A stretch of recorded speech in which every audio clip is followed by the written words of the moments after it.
রাতে এখন মানুষের বাড়ি থাকি, দিনে থাকি বাড়িতে। আমার ঘর বাড়ি ভাঙ্গা।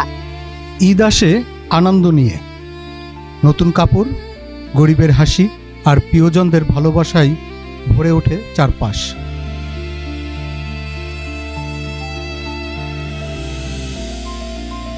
কিন্তু নওগাঁর নিয়ামতপুর উপজেলার চণ্ডীপুর গ্রামের একটি ভাঙা ঘরে ঈদের আনন্দ মানে শুধু দীর্ঘশ্বাস।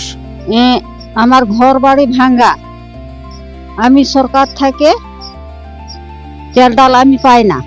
সেখানে বসবাস করেন আদিবাসী সাঁওতাল নারী শুকুরমণি হাসদা। বয়সের ভারে নুয়ে পড়া এই নারী আজ সম্পূর্ণ একা। অনেক আগেই হারিয়েছেন বাবা মাকে, বিয়ে হয়নি, নেই স্বামী সন্তানও। আমার নাম হলো শুকুরমণি টুডু। আমার ঘর বাড়ি ভাঙ্গা।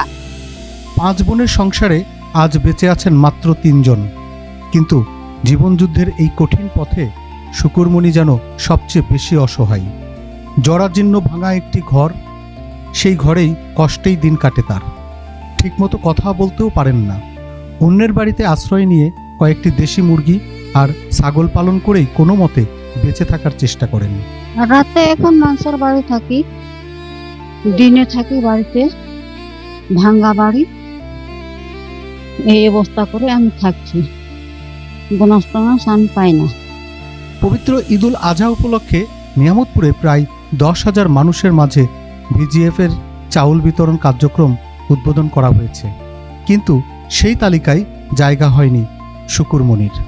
প্রশ্ন উঠেছে স্থানীয়দের মাঝেও, যদি শুকুরমণির মতো একজন অসহায় নারীও সরকারি সহায়তা না পান, তাহলে প্রকৃত দরিদ্ররা কোথায় হারিয়ে যাচ্ছেন? তারা কি শুধু তালিকার বাইরে, নাকি সমাজের চোখেরও আড়ালে? ওর কাছে এক মুঠ, এর কাছে এক মুঠ করে খাইয়ে দিয়ে আমি চলছি। প্রতিবেশী বার্নার্ডেট হেমব্রম বলেন, তার দেখাশোনার করার মতো কেউ নেই। সরকার যদি সাহায্য করে তাহলে তার অনেক উপকার হবে। স্থানীয়দের দাবি, বয়স্ক ভাতা, আশ্রয়ন প্রকল্প কিংবা প্রাণী সম্পদ বিভাগের ছাগল ভেড়া বিতরণের মতো সামাজিক নিরাপত্তা কর্মসূচিতে শুকুরমণির মতো অসহায় মানুষদের অগ্রাধিকার দেওয়া হোক। কারণ শুকুরমণির জীবন শুধু একজন নারীর গল্প নয়, এ যেন গ্রামীণ বাংলাদেশে নীরবে হারিয়ে যাওয়া হাজারো বঞ্চিত মানুষের প্রতিচ্ছবি। এই সর্বশেষ পিছনের মানুষগুলোকে যদি আমরা সমাজে দাঁড় করাতে পারি, তাহলে সমাজের আলো ফুটবে, দেশের আলো উজ্জ্বল হবে, এলাকায় সুনাম ছড়িয়ে পড়বে। কিন্তু এদের সামনে দিয়ে হাজারো মানুষ যায়, হাজারো মানুষ, পরিচিত মানুষ যায়, কিন্তু এই জরাজীর্ণ অবস্থার মূল্যায়ন হয় না। আমরা চাই এসব মানুষদের মূল্যায়ন হোক, এরা সমাজে প্রতিষ্ঠিত হোক, এরা একটু সুখে শান্তিতে বসবাস করুক, এটাই আমাদের প্রত্যাশা। এই ছিল নওগাঁ নিয়ামতপুর থেকে আমার কাছে আজকের মতো সর্বশেষ।